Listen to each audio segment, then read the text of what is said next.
Oi, gente, boa tarde. A gente vai dar início à nossa live do Grupo STED BR e eu vou chamar aqui a professora Lília, ela que vai coordenar nossa explicação de hoje, e eu vou chamar aqui ela para dar as boas-vindas a vocês.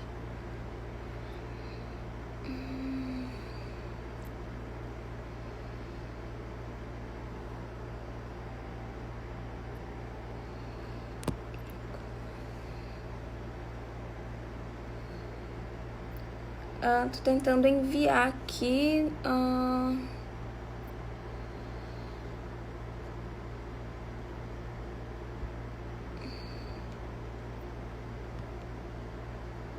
Só um momento, gente. A professora Lília não tá aparecendo aqui pra mim.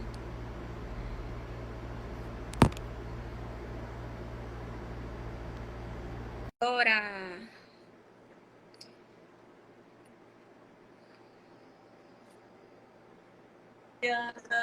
Boa tarde. Agora! Demorou! Oi. Tudo bem? Tudo bem. Então, gente, boa tarde. É muito bom estar aqui novamente com vocês. Bem-vindos, né, à live do Quarta Consciência do STED BR. Juliana tem até um copo personalizado, né, em defesa da escola pública. Do evento de Uberlândia, lembra? Em defesa da escola pública sempre, principalmente nesses tempos de muita incerteza que a gente está vivendo. A live do STED BR, ela acontece agora quinzenalmente e esse ano a gente já está na nossa 8ª edição, sendo que dessas edições apenas a primeira que foi presencialmente lá na UFOPA, no campus Rondon. E já fizemos 6 encontros por meio de live, né? E hoje nós vamos continuar, claro, a discussão aqui do livro da Pedagogia Histórico-Crítica. É um livro que ele é composto por vários artigos escritos pelo professor Demerval Saviani, e essa coletânea de texto ele foi lançado ano passado na Amped. O próprio título já diz que é 40 anos depois, né, em alusão a uma publicação que o professor Saviani fez há 40 anos atrás, onde ele deu como título Primeiras Aproximações para essa proposta pedagógica. 40 anos depois, já com várias contribuições, com vários grupos de pesquisadores, profissionais da educação envolvidos com a compreensão e a ação de maneira a realizar uma educação contra-hegemônica, surgiu então esse livro, onde nos seus diversos capítulos ele trata de muitas temáticas, né? E a cada live que nós estamos fazendo, que seriam os nossos encontros de quarta-feira, que eram presenciais, né? Depois da pandemia foram transformados em encontros virtuais por meio de lives, mas em cada encontro nós abordamos um dos capítulos do livro que corresponde a uma das temáticas, e que hoje essa temática... Hoje, né, é o capítulo 7º, a gente vai estar falando sobre a pedagogia histórico-crítica na perspectiva voltada a uma reflexão para a educação física. E assim, o bacana dessas lives, né, aqui do STED BR é que vocês têm a oportunidade de conhecer os membros do grupo, né? A cada quarta-feira que a gente trabalha uma temática do livro, além de trabalhar a temática do livro, vocês, além de conhecer a temática do livro, vocês também conhecem os nossos membros, as pessoas que compõem o STED BR e o FOPA aqui em Santarém. E hoje é a Juliana. Isso. Hoje é a Juliana e a Ingrid. Né? Então, antes da gente sair para a Ingrid entrar, para a Juliana explicar como é que vai ser a metodologia, né? E depois chamar a Ingrid, eu queria dar só assim, alguns informes rapidamente. Né? Dizer que a revista Êxitos da UFOPA, ligada ao PPGE, ela lançou artigos novos essa semana, então acho que vale a pena ir lá no link da revista Êxitos UFOPA e dar uma acessadinha, ver quais as novidades dos textos que a revista produziu na última semana. Né? E quero parabenizar também alguns membros do STED-BR que tiveram artigos aprovados e publicados essa semana passada na revista Teia. Foi a Márcia, o Lucas, o professor Anselmo Colares, eu, e anteriormente na revista Educa, o Lucas também, a Lilian Aquino, já tinham aprovado um artigo nesses periódicos. Então, né, isso comprova a riqueza, né, que nós temos intelectualmente no grupo de pesquisa STED-BR e UFOPA. Então, também a gente quer agradecer, né, as pessoas que já estão aqui conosco. Nós temos 5 minutos de live e já temos 5 pessoas aqui nos ouvindo, compartilhando. 52? Compartilhando conosco aqui desse momento. Então, agora, né, agradeço em especial hoje a Juliana, que aceitou o desafio, né, minha orientanda de mestrado. Então, ela vai falar um pouquinho sobre ela antes dela começar propriamente dita a fala. Então, a gente vai fazer de tudo para ficar em 1 hora hoje, igual semana retrasada. Só uma observação antes de passar para a Juliana.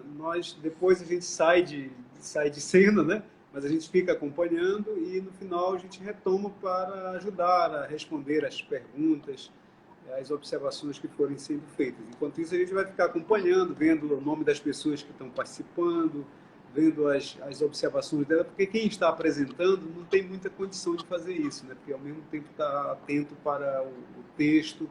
Enquanto isso, a gente fica aqui na retaguarda, nós e outros integrantes do grupo que estão nos apoiando em fazer essa observação aí das perguntas, das diversas formas de participação das pessoas que estão nos acompanhando. Tá, então, antes de sair, obrigada a Ingrid também por ter se disponibilizado.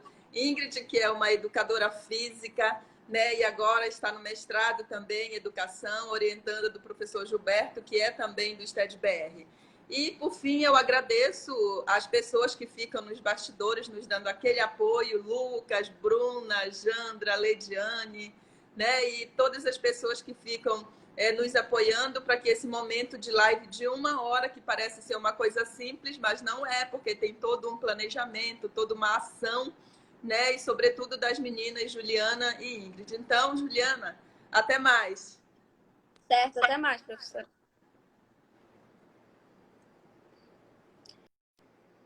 Foi? Bom, então, gente, meu nome é Juliana,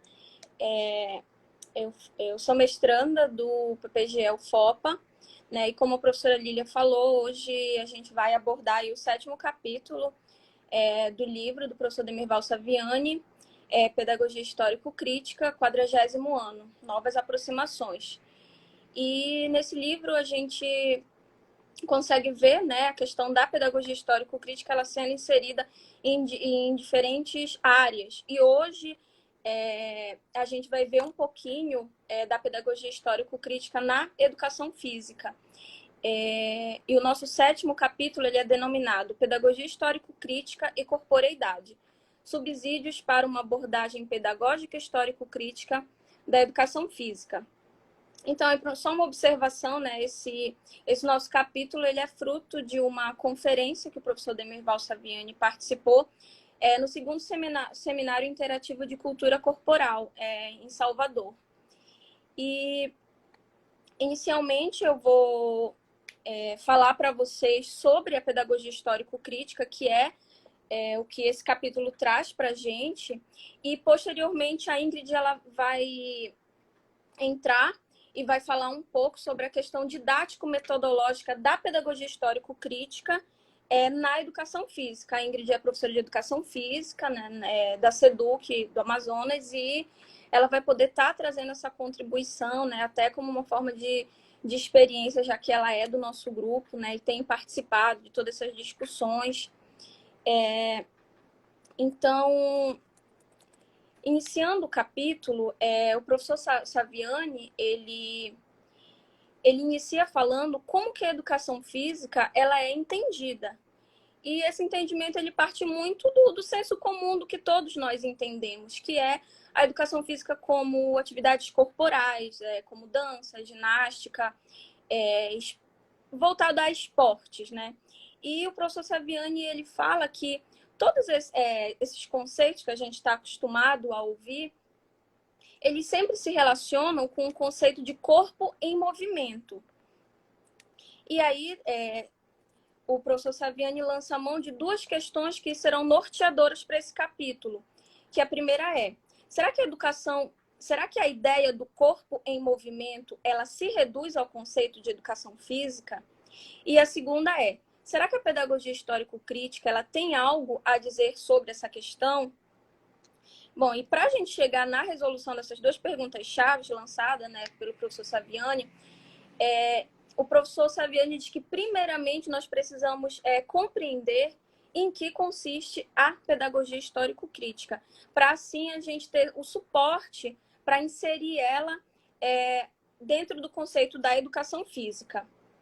Então, a pedagogia histórico-crítica, ela é denominada como uma teoria porque ela vem a orientar de forma intencional um tipo de prática educativa. Então, assim como toda prática educativa, né, a pedagogia histórico-crítica, ela possui uma concepção de mundo, de homem e de sociedade. E consequentemente, né, da própria educação. Inclusive, essa concepção, né, ela vai ser responsável por diferenciar dos demais tipos de pedagogia, né? Ou seja, cada tipo de pedagogia, cada pedagogia, ela vai ter uma concepção diferente, né? Ela vai ter a sua concepção de mundo, de homem, de sociedade, de natureza. E qual que é a compreensão da pedagogia histórico-crítica sobre o mundo? Qual que é a concepção dela, né? Sobre o mundo, o homem, a sociedade. E o professor Saviani diz o seguinte, a concepção é a seguinte, o homem, ele é um ser corporal que se produz materialmente ao produzir seus meios de existência. E aí, né, como é que a pedagogia histórico-crítica ela chegou nessa concepção? Para a gente que já estuda, né, que faz parte do grupo aí, do STED-BR, a gente sabe que a pedagogia histórico-crítica ela tem suas raízes marxista. Então, né, logo essa concepção ela vai girar em torno dessa teoria. E aí o professor Saviani ele recorre a algumas obras de Marx que ela vai fundamentar a concepção da pedagogia histórico-crítica. E logo de início ele traz para a gente uma citação de Marx e Engels da obra Ideologia Alemã, que diz o seguinte: tal e como os indivíduos se manifestam sua vida, assim são, o que coincide, por conseguinte, com sua produção, tanto com o que produzem, como com o modo como produzem. Ou seja, né, essa concepção de homem, ela é definida a partir do material, do real, né, da produção e das suas relações sociais. E Marx e Engels, eles afirmam que essa premissa, né, ela pode ser comprovada por via puramente empírica, né? Ou seja, através das nossas próprias vivências, das nossas próprias experiências. E aí o professor Saviani, ele cita mais um trechinho que é para comprovar, de fato, né, essa afirmação. E fala o seguinte: a primeira premissa de toda história humana é, naturalmente, a existência de indivíduos vivos. O primeiro fato comprovável é, portanto, a organização corpórea deste indivíduo e, como consequência disso, seu comportamento diante do resto da natureza. Então, aí a gente já tem, né, um contexto tanto da prática material como da atividade física. E é a partir desses dois conceitos que nos cabe compreender a diferença entre o homem dos outros animais. E aí vocês podem me falar, né? Ah, Juliana, isso daí a gente aprende no ensino fundamental. A diferença do homem e dos outros animais é que ele é um ser racional. Tudo bem. Isso é um fato científico, né? Mas para Marx e Engels, eles vão um pouco além. Eles falam que o homem, ele se diferencia dos outros animais a partir do momento em que ele começa a produzir os seus meios de vida, né? Então, esse movimento de produção, ele é condicionado por sua organização social. Ou seja, né, ao produzir os seus meios de vida, o homem produz indiretamente sua própria vida material. Então, o professor Saviani, ele, para reforçar a sua tese sobre a pedagogia histórico-crítica, ele recorre a Gramsci, que foi um grande filósofo, né, marxista, e que, diante de seus vários estudos, ele tinha um grande apreço em estudar os aspectos culturais da sociedade. E esses estudos dele acabou levando, né, a se questionar sobre o que é o homem. Mas esse questionamento de Gramsci, o que é o homem, ele não estava ligado somente no indivíduo em si, mas sim no que o homem ele pode se tornar ou o que ele pode vir a ser. E aí tem um trechinho de Gramsci, que o professor Saviani também cita, que o homem é um processo, e precisamente é o processo de seus atos. Então, aí, para Gramsci, a individualidade ela vai ter grande importância no processo de seus atos, né? Porém, ela não vai ser o único elemento a se considerar. E aí ele fala de outros dois elementos, que na verdade são três. Que um é o próprio indivíduo, né? Com a sua individualidade. O segundo elemento seriam os outros homens. E o terceiro elemento seria a natureza. Então, o professor Saviani ele nos explica que o indivíduo ele tem relação com os outros homens organicamente. Eu acho que um exemplo que eu posso dar para vocês, um exemplo extremamente atual, é a questão do que a gente está vivendo agora, né, do coronavírus. A gente tem essa necessidade orgânica de se relacionar com outras pessoas, e isso tem sido muito difícil para todo mundo. E é um exemplo bem atual que eu posso dar para vocês, que é um dos é o segundo elemento, né? Que é a questão da relação com os outros homens, né? Essa necessidade orgânica que o homem tem de se relacionar com os outros homens. E o terceiro elemento é com a própria natureza, que será por meio do trabalho, sendo que a gente não pode ignorar o fato que o próprio homem ele faz parte dessa natureza.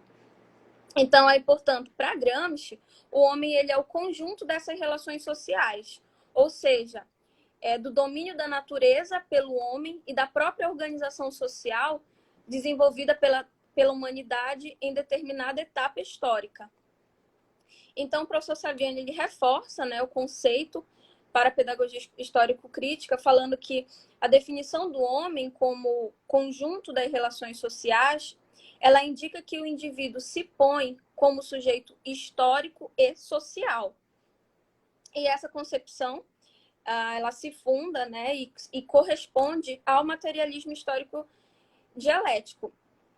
E o professor Saviani ele cita um trecho que ele fala que é muito importante, que ele já citou em diversas obras dele, muito comentado nas suas obras. Então, eu vou ler para vocês, porque se o professor Saviani achou de extrema importância citá-lo, né, nesse capítulo, eu vou ler para vocês para que a gente entenda. É uma citação de Marx, da obra Contribuição para a Crítica da Economia Política, que diz o seguinte: na produção social da sua existência, os homens estabelecem relações determinadas, necessárias e dependentes da sua vontade. Relações de produção que correspondem a um determinado grau de desenvolvimento das forças produtivas materiais. O conjunto destas relações de produção constitui a estrutura econômica da sociedade, a base concreta sobre a qual se eleva uma superestrutura jurídica e política e a qual corresponde determinadas formas de consciência social. O modo de produção da vida material condiciona o desenvolvimento da vida social, política e intelectual em geral. Bom, então o professor Saviani, ele menciona que esse é o princípio da concepção do materialismo histórico, em que a vida material ela é o fator determinante para a vida espiritual. E para quem segue, né, aí, filosofias idealistas, isso pode ser um pouco surpreendente, né? Ou talvez essa pessoa não concorde, porque a gente tem aí aquela famosa frase, né, de Descartes: penso, logo existo. Ou seja, né, seria a primazia do espírito sobre a matéria. Mas aí o materialismo ele vem e nos fala que não, que a matéria ela é o fator determinante para a vida espiritual. Então,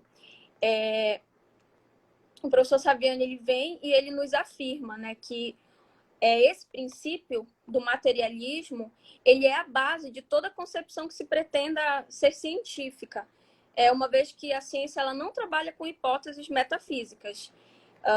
E ele até fala, né, que para que se pense é preciso primeiramente ter garantida a existência física e material. Então, aí, né, a gente pode ter alguns pesquisadores, mas eu trabalho com hipótese na minha pesquisa, né? Tudo bem, mas você não trabalha com hipóteses metafísicas, né? As suas hipóteses, elas são materiais, ou seja, elas já existem, ou elas possuem a possibilidade de existir. E aí o professor Saviani, ele prossegue com Marx, afirmando, né, que não é a consciência dos homens que determina o seu ser. É o seu ser social que inversamente determina a sua consciência. E ele também nos fala, né, em um determinado momento, que as forças de produção material, elas podem entrar em contradição com as relações de produção existentes.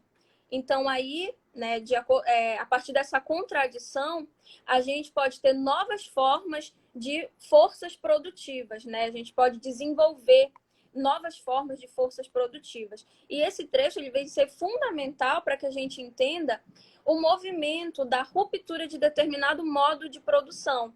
A exemplo, a ruptura do modo de produção feudal para o modo de produção que a gente vive atualmente, que é o capitalismo, né? O modo de produção capitalista.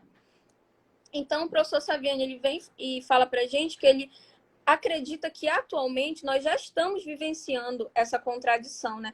A partir do momento em que as nossas relações de produção baseada na propriedade privada, né? Ou seja, na nossa sociedade capitalista, elas começam a ser travadas. E aí ele coloca a necessidade da superação desse modo de produção para um outro, né? Superior, que incisivamente ele fala que seria o socialismo. Então, o professor Saviani, ele cita um trecho de Marx, né, para destacar que a transformação da base econômica, ela altera toda a superestrutura, né? No entanto, cabe distinguir a distinção, né? No caso, distinguir a alteração material, ou seja, né, daquela que a gente pode comprovar cientificamente, das ideológicas, que seria a política, a religião, a filosofia, as artes, né? E essa ideológica é exatamente aquele que o homem toma consciência desse conflito. Então, daí vem e surge a importância da educação. E no caso aqui, né, posso afirmar para vocês da pedagogia histórico-crítica, né, a importância da educação, da pedagogia histórico-crítica para a educação, porque ela vai contribuir e possibilitar o desenvolvimento dessa consciência, né? Da compreensão da situação em que a gente vive, né? E quais são as nossas possibilidades e ações sobre essa situação. Então, aí vou citar novamente um trecho de Marx, que o professor Saviani também considera importante, que diz o seguinte: uma organização social nunca desaparece antes que se desenvolva todas as forças produtivas que ela é capaz de conter. Nunca relações de produções novas e superiores se lhe substituem antes que as condições materiais de existência destas relações se produzam no próprio seio da velha sociedade. É por isso que a sociedade só levanta os problemas que é capaz de resolver e, assim, numa observação atenta, descobrir-se-á que o próprio problema só surgiu quando as condições materiais para resolver já existiam ou estavam, pelo menos, em vias de aparecer. Que foi exatamente o exemplo que eu dei para vocês, né, da questão da hipótese, né? A hipótese ela já surge porque você já tem condições materiais de resolver um determinado problema. E Eu espero que vocês tenham aí conseguido compreender, né, a partir dessa explicação que eu dei para vocês, o que é a pedagogia histórico-crítica, como ela é fundamentada, né, e essa concepção de sociedade, de homem, de natureza e de mundo. Com toda essa explicação, a gente conseguiu responder uma das primeiras perguntas lançada logo no início aqui que eu falei para vocês, que é se a ideia de corpo em movimento ela se reduz ao conceito de educação física. Então a gente pode constatar que não, né? O professor Saviani ele mostra para a gente que o movimento ele é o elemento chave para que a gente compreenda essas mudanças históricas, né? Sobretudo essa mudança dos modos de produção existentes na nossa sociedade. Então, isso aí vem nos servir como exemplo para que a gente possa pensar numa suposta ruptura do sistema capitalista na substituição, né, da tão almejada sociedade de classe, almejada para alguns, né, que seria a sociedade comunista. Então, essa parte, ela foi bem teórica. A gente precisava entender, primeiramente, esse conceito, né, essa concepção de mundo, de homem, de sociedade, da pedagogia histórico-crítica, que é fundamentada no materialismo histórico, para poder a gente adentrar na pedagogia histórico-crítica em uma parte mais didático-metodológica, que vem ser a inserção da pedagogia histórico-crítica na educação física. Que aí essa parte vai ficar com a colega Ingrid. A Ingrid, como a professora Lília falou, ela é professora de educação física lá em Parintins, e ela vem contribuir contribuir um pouco aí, né, para que a gente entenda essa parte mais didático-metodológica da pedagogia histórico-crítica e as implicações na área da educação física. Então, eu vou chamar para vocês a Ingrid, tá bom? Espero que vocês tenham entendido essa primeira parte, porque ela é fundamental para que vocês compreendam essa parte mais metodológica que a Ingrid vai apresentar para vocês. Eu vou chamar aqui a Ingrid.